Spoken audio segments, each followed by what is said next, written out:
제가 교육 전도사로 섬길 때 아이들을 이렇게 돌보는데 한 여자아이가 저에게 오더니 그러는 거예요. 전도사님, 저는 교회에 오는 게 너무 행복해요. 이렇게 해맑게 웃으면서 말을 하는 거예요. 그래가지고 왜 교회 나오는 게 행복하지? 궁금하잖아요. 그럼 우리가 기대하는 대답은 뭐예요?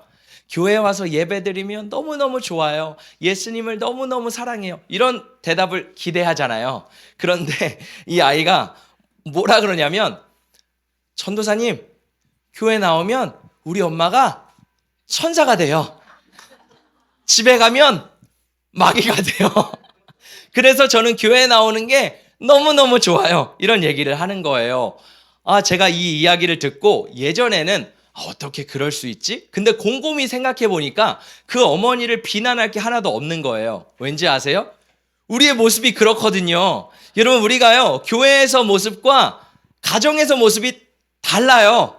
우리가 교회에서 모습과 직장에서 모습이 달라요. 우리의 모습이 늘 다르다는 거예요. 생각해 보세요. 여기 혹시 성도님들 중에서 나는 교회에서 모습과 가정의 모습이 똑같다. 한 명도 없나요? 나는 회사에서 모습과 교회에서 모습이 똑같다. 그럼 다시, 나는 친구들과 함께 있을 때랑 교회에서 있을 때랑 똑같다. 왜 이렇게 다 이중인격이세요? 왜 이렇게 다 다르세요? 다시, 마지막. 나는 자동차 운전할 때랑 교회 안에서 있을 때 똑같다. 저 좀 비슷해지고 있어요. 할렐루야. 여러분, 우리 신앙은요, 우리가 제일 괴로워하는 게 뭐냐면 내 가정에서 모습과 나 혼자 있을 때 모습과 교회에서 모습이 다른 거예요. 세상에 나갔을 때의 모습과 교회에서 모습이 너무 다르기 때문에 우리가 그 괴리감 때문에 굉장히 힘들어합니다. 그런데 여러분, 신앙생활이란 무엇일까요? 여러분이 생각했을 때 신앙생활이라는 단어는 무슨 의미예요? 어떤 분은 신앙생활하면 내가 일주일에 한 번 교회 가서 예배 드리는 거. 어떤 분은 신앙생활 그래도 내가 좀 큐티도 하고 말씀도 좀 보고 기도도 조금 하는 것? 이 정도. 많은 사람들이 제가 말씀드리는 거는 대부분의 그리스도인들이 신앙생활을 어떻게 생각하냐면 내 삶의 지극히 작은 일부분으로 생각합니다. 내 삶에 많은 영역들은 있는데 교회는 따로예요. 예수님은 따로예요. 우리가 고백을 할 때는 주님은 나의 전부이십니다. 주님이라는 게 나의 주인이거든요. 나의 주인이십니다. 그런 고백은요, 휘황찬란하게 멋있게 정말 떳떳하게 해요. 아무런 거리낌 없이. 근데 우리의 삶이 어떠냐면 예수님은 내 삶의 그냥 일부분인 거예요. 그래서 교회에 올 때만 예수님을 찾고요. 세상에 나가면 대부분 예수님을 찾지 않습니다. 여러분, 근데 이 신앙생활이라는 단어를 다시 생각해 보면요. 신앙 더하기 생활이라는 거예요. 신앙 더하기 생활. 무슨 말이냐면 신앙과 나의 삶은요, 하나가 돼야 된다라는 거예요. 할렐루야. 이것이 일치되지 않고 괴리감이 있는 것은 우리 신앙생활이 문제가 있다라는 겁니다. 그래서 우리에게 필요한 거는 뭐냐면 이 신앙생활이 일치가 되는 삶이 우리의 가운데 회복되기를 예수님의 이름으로 축복합니다. 그래서 이 신앙생활, 신앙의 여정을 제가 고민을 하다 보니까 신앙이 뭘까? 신앙생활이 뭘까? 생각해 보니까 육적으로 살던 내가, 죄악 가운데 태어나서 죄악대로 내가 원하는 대로 살던 내가 그 삶이 하나님을 믿으면서 점차 거리가 좁혀지는 거예요. 그러면서 내가 점점 예수님을 닮아가는 것이 우리의 신앙생활인 줄 믿습니다. 여러분은 얼마나 예수님과 가까워지고 계신가요? 날마다 우리가 더 예수님과 가까워져야 되는 줄 믿습니다.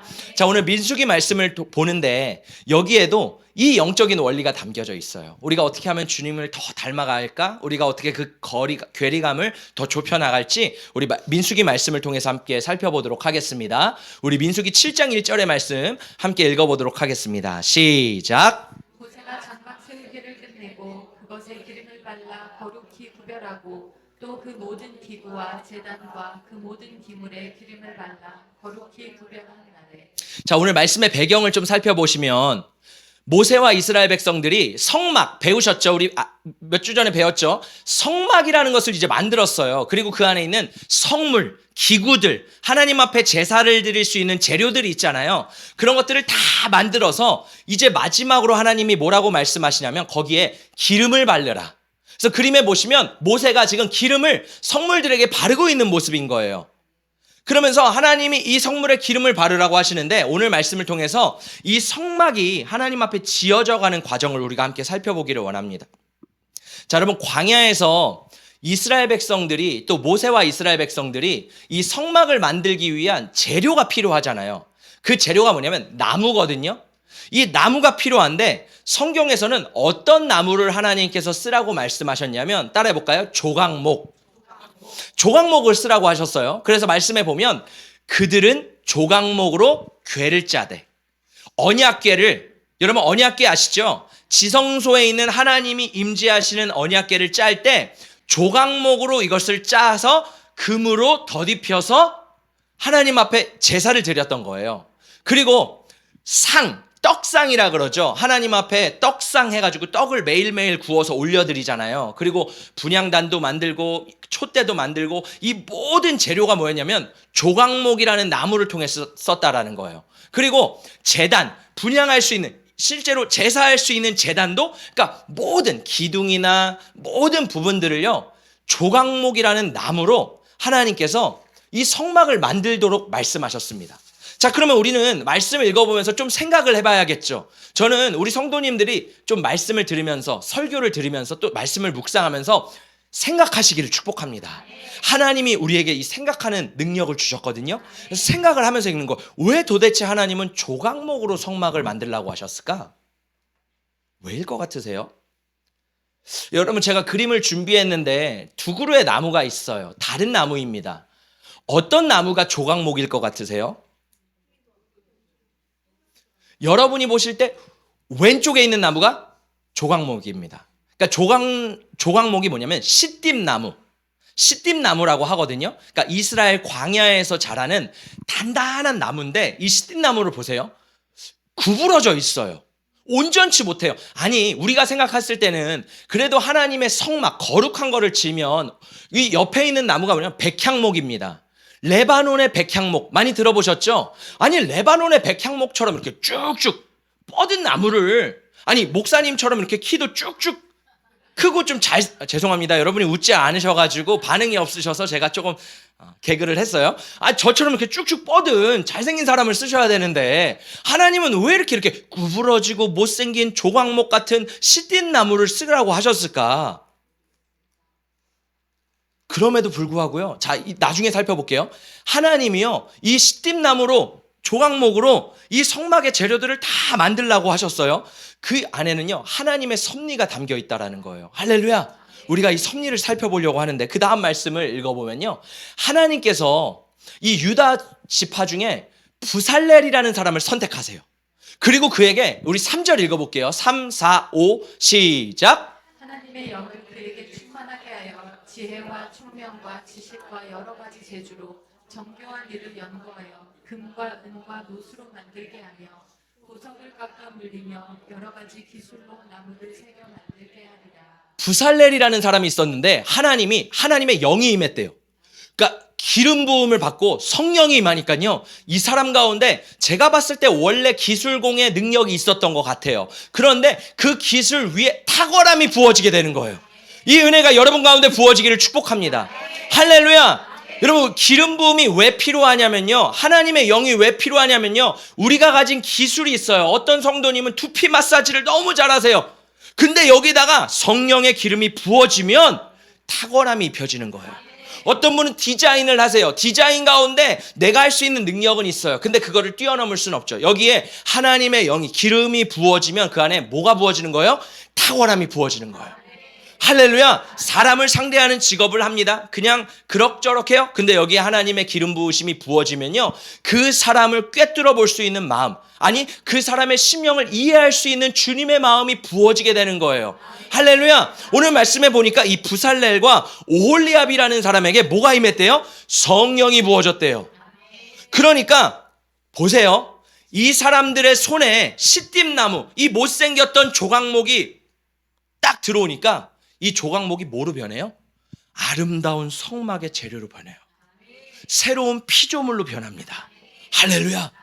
여기다가 하나님께서 이 성막의 기구들이 진짜 쓰임을 받기 위해서는 뭘 하셔야 되냐면 기름을 칠해야 된대요. 기름이 부어져야지만 하나님이 쓰실 수 있는 재료가 된다라는 거예요. 할렐루야. 여러분 말씀을 들으면서 이 세 단계를 기억하시면 좋을 것 같아요. 세 가지 과정을 기억하세요. 첫 번째 뭐예요?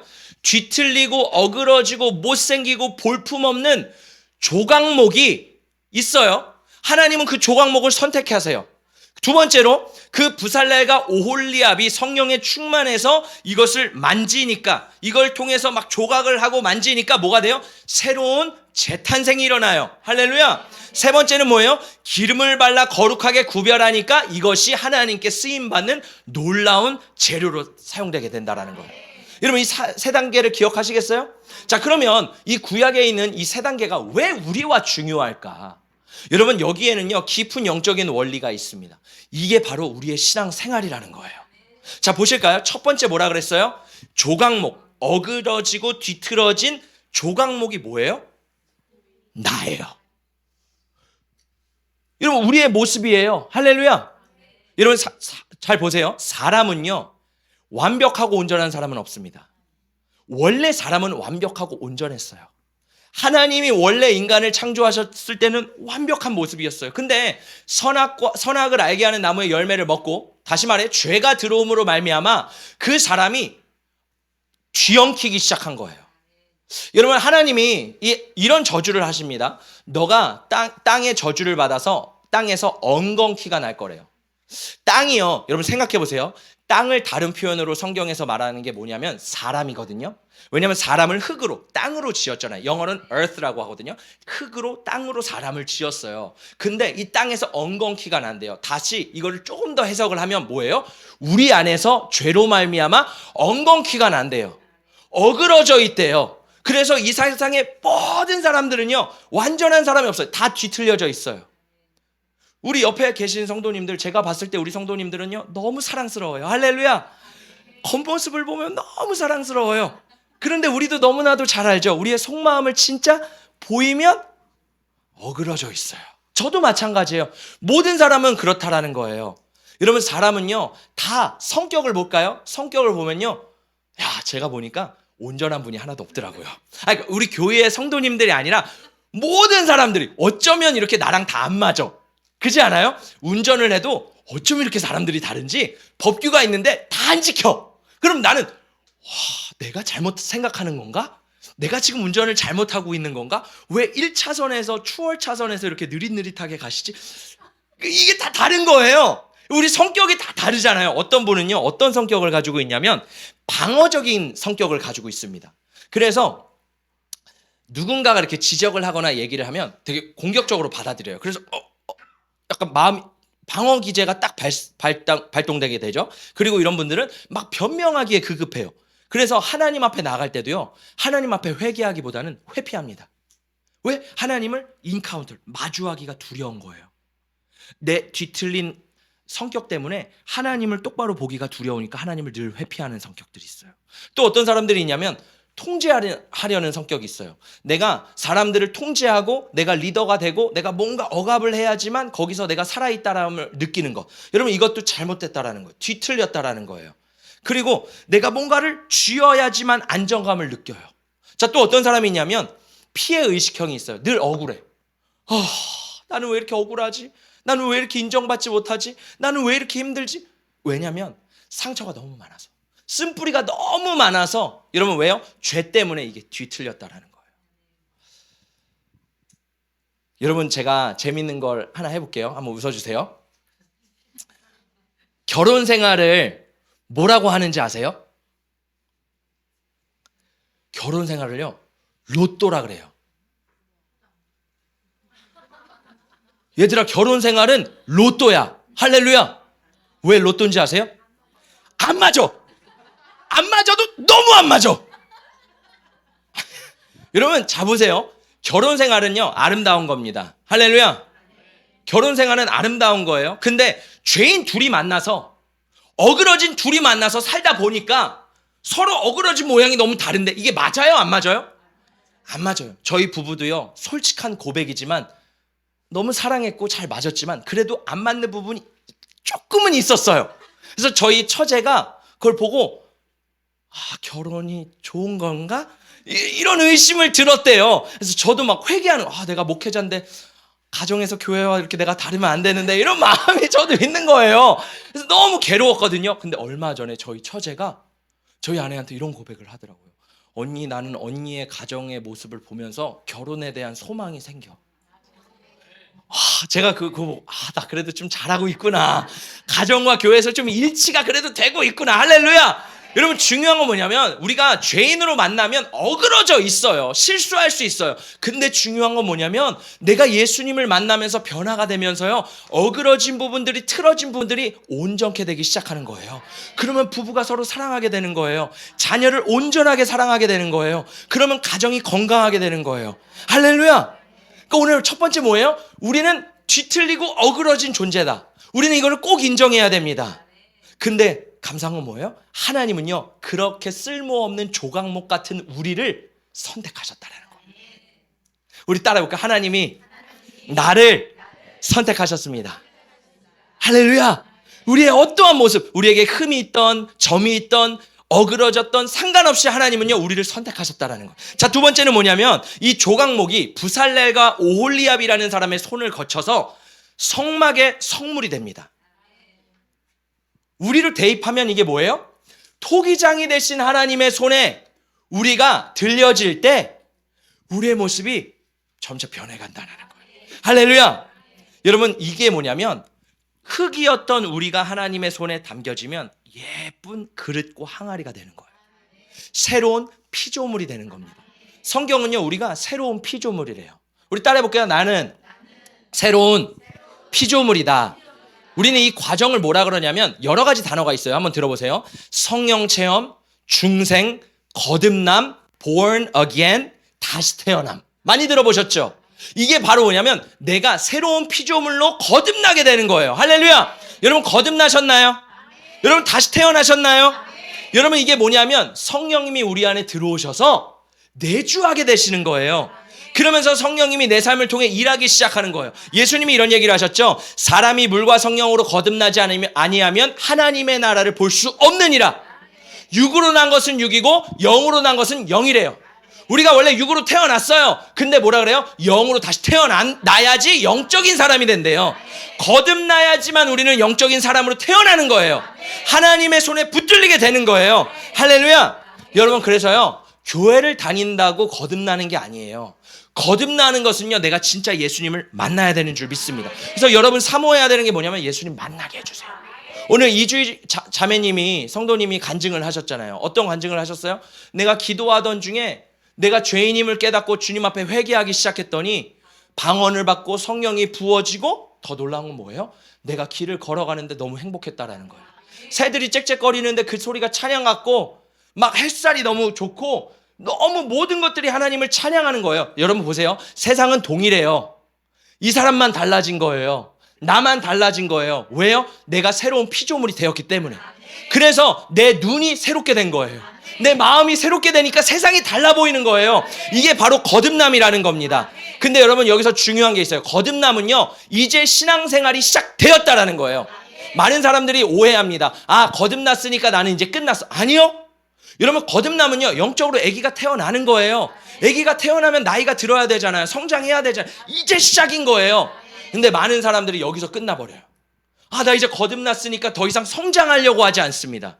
자, 그런데 여기서 성장하기 위해서는요, 이 기쁨을 누리기 위해서는 내가 성장을 해야지 계속 누릴 수 있는 거예요. 생각해 보세요. 어떤 분들은 거듭났던 그 체험이 있었던 순간에만 기뻐요. 그때만 잠시 잠깐 새들이 지저귀어요. 근데 계속해서 날마다 하나님과 동행하고 성령 안에 충만한 사람은요, 이게 지속적으로 연결됩니다. 매일매일 날마다가 새로운 거예요. 할렐루야. 그러면서 뭐예요? 이 신앙과 생활의 괴리감이 점점 좁혀지는 거예요. 여러분 어떠세요? 여러분은 어떠세요? 내가 예전에 믿었을 때와 지금 나의 괴리감이 얼마나 좁혀지고 계신가요? 신앙은요, 성장입니다. 우리의 육신도 자라듯이요, 영도 자라요. 이 영이 자라는 걸 다른 표현으로 하면 내가 예수님을 닮아가는데 그 괴리감이, 삶과 내 신앙의 괴리감이 점점 좁혀지는 거예요. 할렐루야. 저는 우리 깨우는 교회 성도님들의 그 삶과 생활이, 신앙이 좁혀지기를 예수님의 이름으로 축복합니다. 자, 세 번째는요, 이제 이 성물에 기름을 발라 하나님께서 거룩하게 쓰세요. 여러분, 기름 부음이요 되게 중요해요. 왜요? 기름 부음을 받아야지만 하나님이 쓰실 수 있어요. 이 성물을 보세요. 기름 부음을 받지 않잖아요. 그럼 성물은 그냥 기구예요. 근데 기름 부음을 받아야지 이 성물이 쓰임을 받을 수 있는 거예요. 자, 보세요. 예배도 마찬가지입니다. 기름 부음이 있는 예배가 있고 기름 부음이 없는 예배가 있어요. 우리는 알죠? 기름 부음이 있는 예배는요, 어쩜 찬양 선곡도 똑같아요. 다 똑같아요. 근데 기름 부음이 있는 예배는요, 그 예배가 달라요. 기름 부음이 없는 예배는요, 똑같은 찬양을 해도 뻑뻑해요.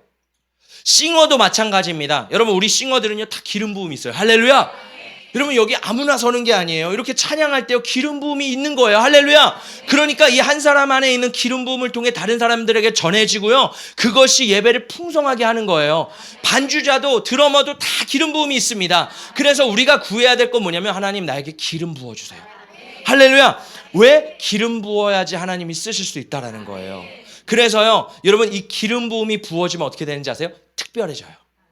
평범한 사람이 기름 부음을 받으면 특별해져요. 저는 우리 깨우는 교회 성도님들이 이 특별해지는 은혜가 있기를 예수님의 이름으로 축복합니다. 자, 우리는 늘 항상 이 기름 부음 받기를 원하죠. 근데 오늘 이 기름 부음의 원리에 대해서 좀 살펴보기를 원하는데요, 많은 사람들이 기름 부음을 받고 싶어 해요. 그래서 어떻게 해요? 사람들을 찾아다녀요. 유명한 목사님, 유명한 사역자를 막 쫓아가서 막 기도를 받고 싶어 해요. 왜냐하면 많은 사람들이 이렇게 생각하죠. 아, 이 사람에게 내가 기도를 받으면 기름 부음을 받을 것 같아. 저도 그렇게 생각을 했거든요.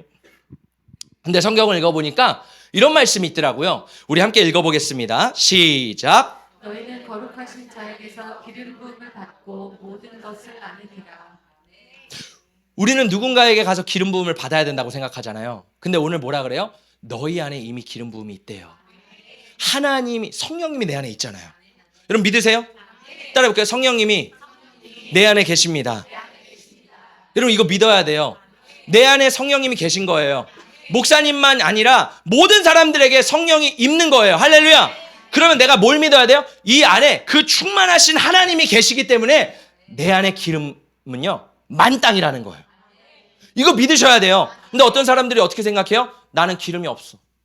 여러분, 물론 기도 받는 거 필요해요. 왠지 아세요? 이거는 기름 부음이 아니에요. 기도를 받는 것은요, 내가 성령을 받거나 기름이 없을 때 그 스파크를 받기 위해서 받는 거예요. 무슨 말씀인지 아시겠죠? 근데 원래 내 안에는 성령님이 계시기 때문에 기름 부음이 있다라는 거예요. 자, 그런데 문제가 있어요. 왜 이 기름 부음이 나를 통해 나타나지가 않을까? 첫 번째는요, 내 안에 있는 죄가 많이 있어서 그래요. 그래서 우리가 하나님 앞에서 날마다 주님 앞에 회개해야 됩니다. 또 뭐가 있냐면 쓴뿌리와 상처들이 있어요. 이것은요, 하나님의 일을요 온전하게 이룰 수 없게 만듭니다. 하나님 나를 통해 일하시잖아요. 근데 내가 너무 쓴뿌리가 많은 거예요. 그러면 하나님이 온전히 일하실 수 없죠. 그래서 우리가 이거를 치유하고 회복하고 이런 과정들이 필요한 거예요. 자, 그리고 하나님께서 이렇게 쓰시는데, 자 보세요. 생수의 근원 되신 하나님이 내 안에 계세요. 믿으세요? 내 안에 성령님이 계세요. 중요한 건 나는 뭐냐면 통로라는 거예요. 나는 파이프예요. 그럼 이 파이프를 어디다 꽂느냐가 중요하잖아요.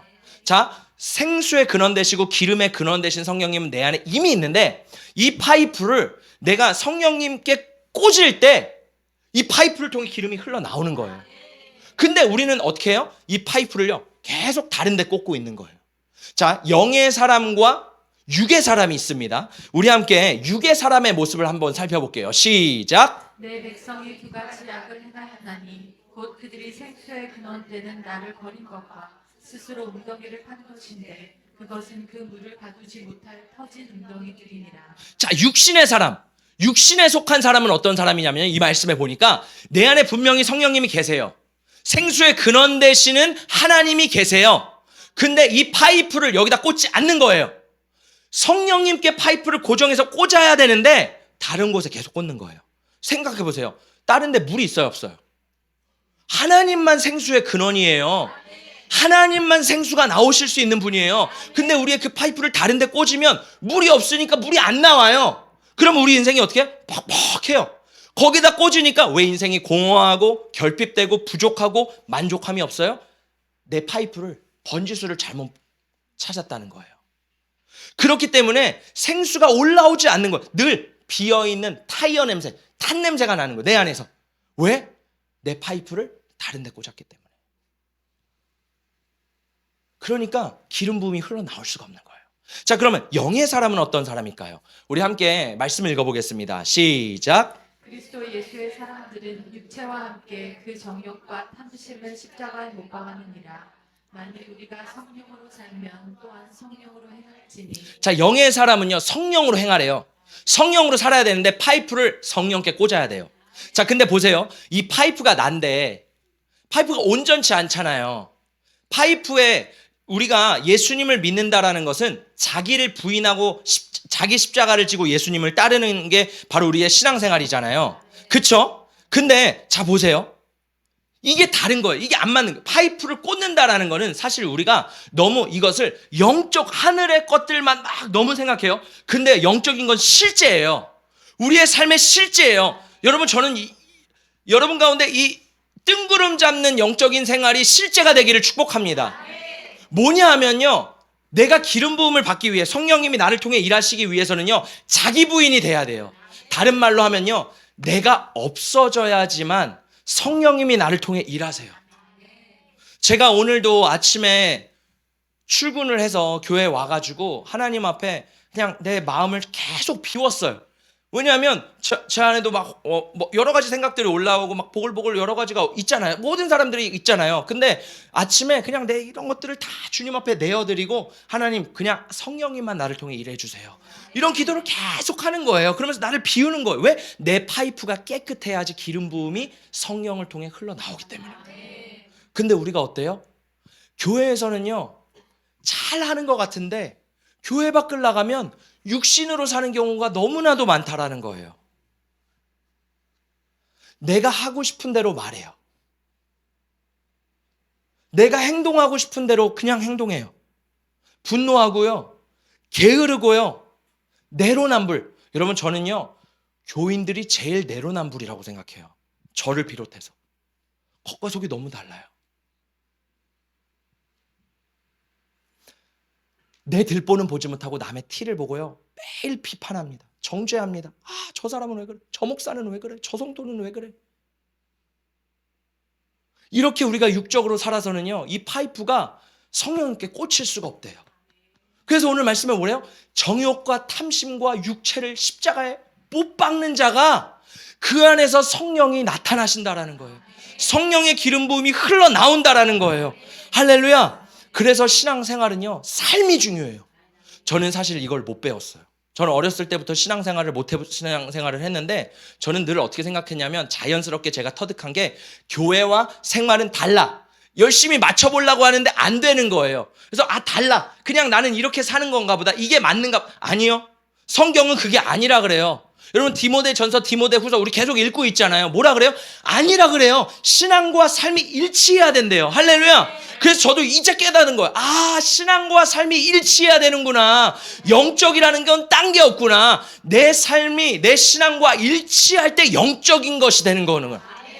그때 기름 부음이 흘러나오는구나. 왜? 내 그 파이프를 성령께 온전히 꽂고 파이프가 깨끗하기 때문에. 여러분, 때로 하나님은요, 우리를 너무 사랑하셔서 내가 비워내지 못하기 때문에 내 자신을, 자아를 부인할 수 있는 자리로 이끌어 주세요. 그 자리가 때로는 아프죠. 힘들죠. 하나님이요, 나를 깨시는 시간이에요. 제가 요르단에 있을 때 말씀드렸죠. 하나님이 저를 계속 깨세요. 저의 자아를 깨세요. 나의 못난 모습들을 계속 보여주세요. 그냥 그게 보여지는 게 환상으로 통해 보여지는 게 아니라 사람들과 관계를 하면서 현타가 오는 거예요. 나 왜 이러지? 나 왜 이렇게 이상하지? 나 왜 이렇게 부족하지? 나 왜 이렇게 교만하지? 사람들과 관계를 통해 또 하나님께서 계속 그런 생각들을 주세요. 여러분, 그런 적 있지 않으세요? 밤새 울었던 시간들. 나 왜 이러지? 내 삶은 왜 이렇게 고통스럽지? 하나님이 나를 때로는 힘들고 괴로운 시간으로 쫙 밀어붙일 때가 있어요. 근데요, 그 시간을요, 그냥 세상 사람처럼 생각하면 아우, 내 삶이 왜 이래? 이렇게 생각하지만, 여러분, 우리는요, 영적으로 바라봐야 돼요. 뭐냐 하면요, 하나님 안에서 내 자아가 깨지는 시간이라는 거예요. 하나님이 내 안에 있는 기름 부음이 향기가 흘러나오도록 나를 깨시는 시간이라는 거예요. 내가 깨어져야지 이 안에 있는 향기가 나오는 거예요. 할렐루야. 여러분, 그래서요, 모든 시련과 상실과 배신과 고통의 시간은요, 어떻게 보면 하나님 앞에서 축복이에요. 왜? 나를 통해 그 성령의 기름 부음이 흘러나올 수 있는 시간이기 때문인 줄 믿습니다. 할렐루야. 할렐루야. 그래서 여러분, 깨지면 깨질수록 우리는 더 예수를 닮아가는 거예요. 조각목은요, 깨지면 깨질수록, 금은요, 깨지면 깨질수록 더 순금이 되는 줄 믿습니다. 할렐루야. 그래서 하나님은요, 우리에게 이 기름 부음을 주시기 위해서 우리에게 필요한 게 뭐예요? 자기 부인을 해야 되는 거예요. 그래서 저는요, 우리 성도님들이 기대하셨을 거예요. 기름 부음의 비밀? 기름 부음의 비밀은요, 한마디로 말씀드리자면 나를 부인하는 거예요. 십자가 따라가는 거예요. 그때 내 안에서 기름 부음이 나타나는 줄 믿습니다. 그때 하나님이 나에게 탁월함을 부어주시고 나를 사용하시는 거예요. 보세요. 온전히 깨어지지 않은 그릇을요, 하나님 쓰실 수 없어요. 하나님은요, 온전한 그릇을 쓰세요. 재련되고 단련된 그릇을 쓰신다는 거예요. 그렇게 깨어지는 저와 여러분 되시기를 예수님의 이름으로 축복합니다. 그래서 하나님이요, 이 기름 부으심을 우리에게 주시는데 어떻게 주시는지, 어떤 사람에게 주시는지 우리 함께 2절과 3절의 말씀을 읽어보겠습니다. 시작. 이스라엘 지휘관들 곧 그들의 조상의 가문의 우두머리들이요 그 지파의 지휘관으로서 그 계수함을 받은 자의 감독된 자들이 헌물을 드렸으니 그들이 예께 드린 헌물은 덮개 있는 수레 6대와 소 12마리이니 지휘관 2사람의 수레가 하나씩이요 지휘관 1사람의 소가 1마리씩이라 그것들을 장막 앞에 드린지라. 말씀이 어렵죠. 이 말씀을 들으면서 무슨 얘기야? 여러분 보세요. 지금 성막이 다 완성되고 기름을 다 부었어요. 그리고 하나님 뭐라고 말씀하시냐면 이스라엘 지파의 우두머리들, 지휘관들에게 수레와 소를 가지고 나오래요. 하나님 앞에 봉헌하라 그래요. 그래서 여기 보니까 수레 6대와 소 12마리를 가져와서 하나님 앞에 봉헌을 합니다. 자, 근데 이 다음 말씀을 보시면 하나님이요, 이 수레 6개와 소 12마리를요 레위 지파에게 나눠주세요. 여러분, 레위 지파 아세요? 레위에게 몇 명의 아들이 있었죠?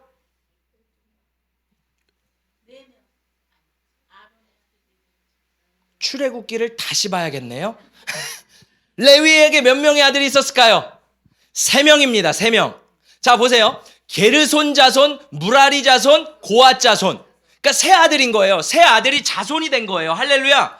레위 지파가 하나님의 성전을 섬겼잖아요. 그 세 아들 지파인데 여기 보니까 게르손 자손에게는 하나님이 수레 2과 소 4마리를 주셨대요.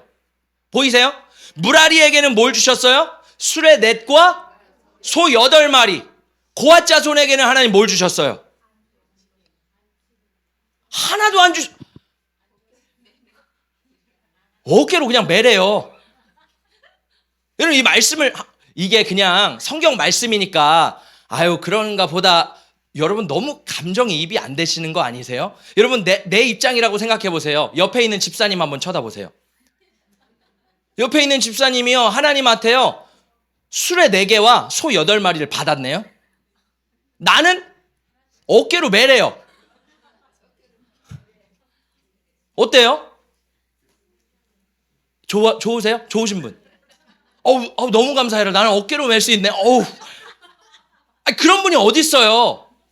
여러분, 근데 성경에 보니까요, 우리는 원망하는데 이 지파 자손들은요, 하나님 앞에 원망하지 않아요. 할렐루야. 자, 여러분, 우리가 믿는 하나님 어떤 하나님이세요? 공평하신 하나님. 여러분 잘 보세요. 하나님은요, 평등하신 하나님이 아니세요. 하나님은 공평하신 하나님이세요. 이 단어의 차이를 아시겠어요? 여러분, 평등이라는 거는요, 뭐예요? 평등은요, 아무것도 고려하지 않고 모든 사람들에게 똑같이 나눠주는 공산주의식이에요. 똑같이 배급하는 거예요. 그걸 뭐라 그래요? 평등. 공평은 뭐예요? 그 사람의 직임과 은사와 달란트대로 하나님이 맡겨주시는 거예요. 할렐루야. 우리 하나님은 평등의 하나님이 아니십니다. 공평의 하나님이세요. 할렐루야. 무슨 말인지 아세요? 이게 더 은혜되는 거예요. 여러분, 평등하면요, 할 수가 없어요. 자, 보세요. 게르손 자손의 직무가 뭐냐면 이 자손마다 직무가 다릅니다. 자, 하나님이요, 이 광야에서 있다가 구름 기둥과 불 기둥이 딱 뜨면은 이스라엘 지파가 이동을 해요. 이동을 하면 누군가는 짐을 져야 되잖아요. 자, 그러면 성막에 있는 것도 옮겨야 되잖아요. 그때 이 게르손 자손은 뭘 하냐면 성막에 있는 휘장과 덮개가 이렇게 가벼운 줄 아세요? 염소 가죽, 해달의 가죽으로요. 여러분 제가 요르단에 가가지고 이 장막을 봤거든요. 엄청 무거워요. 동물 가죽으로 되어 있잖아요. 이거를 어떻게 어깨에 매요? 게르손 자손은요, 그 덮개와 휘장을 날라야 되기 때문에 하나님께서 그것에 맞게 수레 둘과 소 넷을 주신 거예요. 그 다음 뭐예요? 무라리 자손. 이름도 신기하죠. 무라리 자손은 뭐예요? 널판과 기둥과 받침과 줄과 모든 구조물. 기둥. 여러분 이거 이렇게 한 손으로 드는 사람 있어요, 없어요? 엄청 무겁잖아요. 그래서 하나님 제일 많이 주신 거예요. 너네는 제일 무거우니까 내가 너희는 제일 많이 줄게. 고앗 자손은 뭐예요? 성물이에요. 촛대, 떡상, 언약궤. 그런 거니까 그런 것들은 너희가 그냥 어깨로 나를 수 있는 또 거룩한 것이기 때문에 어깨로 날라라. 할렐루야. 여러분 하나님 어떤 분이세요? 평등한 하나님이 아니라니까요. 공평하신 하나님이 은혜라는 거예요. 할렐루야. 다시 한번 말할까요? 여러분 달란트 비유가 있어요. 달란트 비유가 있는데 5달란트와 2달란트와 1달란트가 있어요. 옆에 사람 보세요. 옆에 있는 집사님이 5달란트를 가지고 있고 나는 1달란트가 있네요. 어때요? 좋으신 분. 다 우리 욕심은 내가 뭐가 부족해서 나 5달란트 주시지 왜 나는 1달란트야. 여러분 근데 성경에 보면요, 하나님은요, 주인은요 정확하게 알아요. 이 사람에게 뭘 얼마만큼의 역량을 맡겨야 될지 하나님 정확하게 아세요. 그럼 보세요. 5달란트 맡겨진 자가 몇 달란트 남겨요? 5달란트. 2달란트 맡겨진 자가 몇 달란트 남겨요? 2달란트. 1달란트 맡겨진 자 몇 달란트 남겨요? 그 사람은 하나도 할까 말까 한데 하나 주신 거예요. 할렐루야. 여러분 이게 뭐예요? 하나님은요 평등하신 하나님이 아니라 공평하신 하나님이에요. 우리도 마찬가지예요. 우리에게 은사와 재능이 있습니다. 할렐루야. 하나님은요 나에게 가장 맞는 걸 주시는 거예요. 5달란트 받은 사람은 5달란트 남기면 돼요. 2달란트 받으면 2달란트 남기면 돼요. 1달란트 받으면 1달란트 남기면 돼요. 내게 주신 것을요 잘 남기는 것이 중요한 거예요. 여기서 더 중요한 거는 우리가 하나님 앞에 하나님 은사 더 주세요, 하나님 재능 더 주세요, 이게 아니에요. 하나님은 이미 주셨어요. 더 중요한 거는 하나님 여기에 기름 부어주세요. 왜? 기름 부어질 때 똑같은 달란트지만 탁월함이 임하거든요. 여러분 저는 우리 사랑하는 성도님들이 기름 부음을 받기를 예수님의 이름으로 축복합니다. 할렐루야. 말씀을 정리합니다. 조각목과 같은 우리의 인생을 하나님이 선택하신대요. 그리고 하나님의 손에서 우리를 계속 다뤄가시고 만들어가신대요. 그러면 우리는 멋진 작품이 되는데 여기서 끝나는 게 아니에요. 기름 부음을 받아야지만 하나님이 쓰실 수 있는 도구가 된대요. 할렐루야. 저는 이 기름 부음을 받기 위해선 내 자아를 부인하고 십자가에 못 박고 십자가를 지고 예수를 따라가야 된대요. 이거는 실제입니다. 그냥 아멘 해서 그래 자신을 부인해야 이게 아니에요. 이제 교회를 끝나고 집에 나가서 집에 가면 우리의 딸을 보고 우리 아들을 보고 우리의 자식들을 보고 내 자아를 부인하는 연습을 이제 하기 시작하는 거예요. 이걸 보고 내가 자아를 부인하기 시작하는 거예요. 할렐루야. 저도 오늘 말씀을 준비했지만 하나님은 항상 내가 전하는 말씀에 테스트를 해보시는 것 같아요. 쉽지 않았습니다. 저희 아내가 오늘 맛있는 삼겹살을 2주년을 맞이해서 준비했거든요. 삼겹살 덩어리가 이만해요. 이거를 한 10덩어리인가를 12덩어리인가를 밤에 계속 굽는 거예요. 저는 이제 새벽에 이제 준비해서 새벽에 이제 집에 들어갔거든요. 집에 삼겹살 냄새가 참, 제가 또 이 냄새에 좀 민감한, 옷에 이게 다 배기진 않을까. 자는 내내 환기를 시켰는데도 불구하고 이 삼겹살 기름 냄새가 뱄어요. 저는 이따가 먹을 수 있을지 모르겠어요. 이미 다 충만하게 이미 배불러졌어요. 근데 여기서 중요한 거는 자기 부인을 하는 거예요. 내가 여기서 막 욱하는 게 올라오는데 조금 올라왔거든요. 그래서 설교 말씀을 기억하고 저희 아내한테 여보 미안해. 내일 너무 맛있을 것 같아. 막 사과를 하고 제 아내가 환기시키느라 발이 엄청 차가워졌더라고요. 그래서 여보 내 몸에 발을 대. 막 죽는 고통 가운데서도 그걸 하는 거예요. 그래서 막 이 자아가 막 계속 올라오는데 이걸 부인하는 연습을 하는 거예요. 할렐루야. 제가 이 부끄러운 저의 모습을 여러분에게 공유한 이유는 이게 바로 여러분이 이제 해야 될 일이기 때문이에요. 여러분 집에 가면 분명히 자아가 올라옵니다. 그때 뭘 해야 돼요? 내 자아를 부인해야 돼요. 그때 내 안에서 기름 부음이 나오는 거예요. 할렐루야. 그 은혜가 우리 깨우는 교회 가운데 있기를 예수님의 이름으로 축복합니다.